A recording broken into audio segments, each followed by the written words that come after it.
Être ou ne pas être? C'est là la question. Y a-t-il plus de noblesse d'âme à subir la fronde et les flèches de la fortune outrageante? Ou bien à s'armer contre une mer de douleur et à l'arrêter par une révolte? Mourir. Dormir. Rien de plus. Et dire que par ce sommeil nous mettons fin aux maux du corps et aux 1000 tortures naturelles qui sont le legs de la chair. C'est là un dénouement qu'on doit souhaiter avec ferveur. Mourir. Dormir. Dormir, peut-être rêver. Oui, là est l'embarras.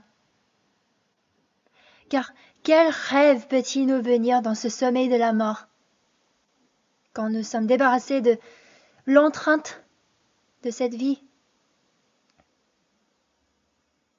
Voilà qui doit nous arrêter. C'est cette réflexion-là qui nous vaut la calamité d'une si longue existence, qui, en effet,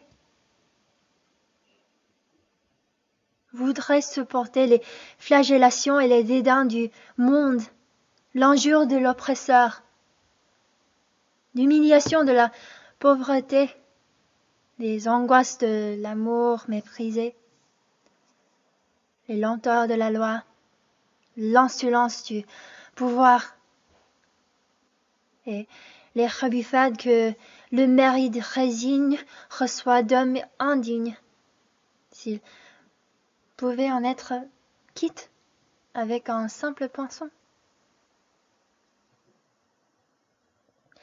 Qui voudrait porter ces fardeaux, grogner et suer sur une vie accablante, si la crainte de quelque chose après la mort, de cette région inexplorée, d'où nul voyageur ne revient, de troubler leur volonté et ne nous faisait supporter les maux que nous avons par peur de nous lancer dans ce que nous ne connaissons pas.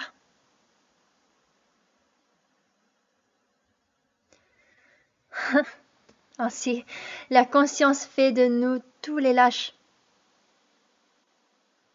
Ainsi, les couleurs natives de la résolution blêmissent sous les pâles reflets de la pensée.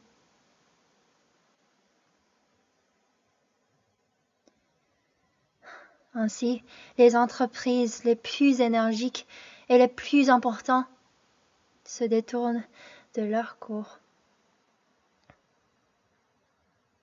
À cette idée et par le nom d'action.